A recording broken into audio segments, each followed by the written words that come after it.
O Prerrogativas está dizendo que o Marco Aurélio Melo, que defende a Constituição, defende o autoritarismo. Isso, e eu me confundo aqui porque justamente o coordenador desse grupo se chama também, por coincidência, Marco Aurélio, mas esse de Carvalho. Agora, Adalberto Piotto, o coordenador do grupo jurídico Prerrogativas, diz que Marco Aurélio critica a declaração de Marco Aurélio, esse coordenador do grupo, e diz que o ex-ministro do Supremo aprecia o autoritarismo.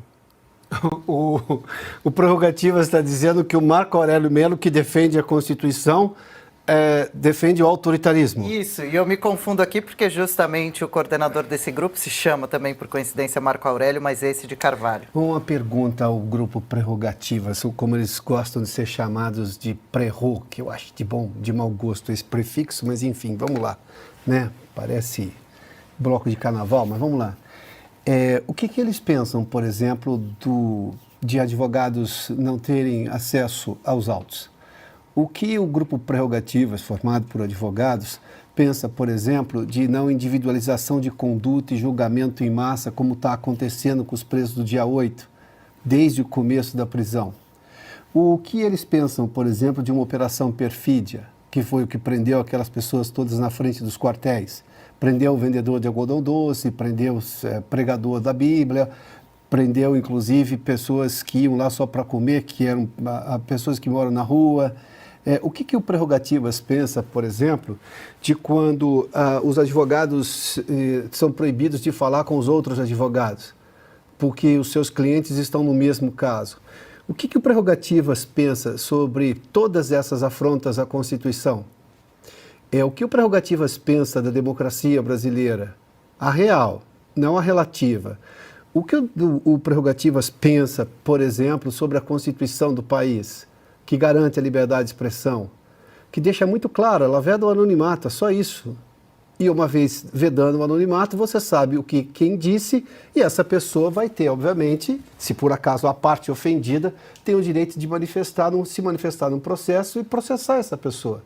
E aí um juiz vai fazer todo o processo, de acordo com o devido processo legal, porque a maior parte desses casos são pessoas que não têm prerrogativa de foro de função, ou seja, elas vão ser julgadas primeiramente na primeira instância. Eu vou contar uma história ao pessoal do Prerrogativas para eles entenderem que país que eles ajudaram a criar com a omissão, por exemplo, na defesa sequer do trabalho dos advogados, hein?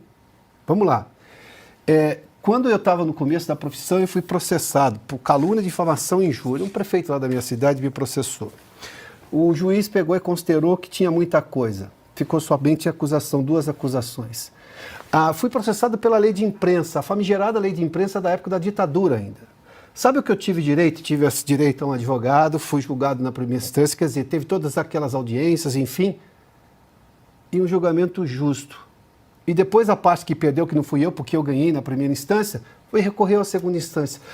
Com a lei da ditadura, havia a possibilidade de um jornalista se defender. Nenhum juiz, nem o juiz da causa, e muito menos o promotor, ninguém daquele processo judicial pediu, por exemplo, para congelar as minhas contas, para suspender a minha liberdade de expressão, para não me permitir trabalhar mais, ou que me mandasse preso antes do julgamento, coisa que não aconteceu porque eu ganhei.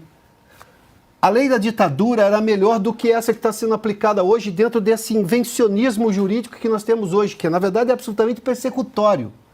Não tem nada de justiça nisso. Nem com o que estava pacificado no entendimento do próprio Supremo Tribunal Federal acerca do que escreveu o Constituinte lá na Constituição de 88. Então, o Marco Aurélio Melo é o juiz dos mais longevos dentro do Supremo Tribunal Federal, que não está se omitindo na defesa dos preceitos constitucionais. Deveria o Prerrogativas seguir o exemplo do ministro Marco Aurélio.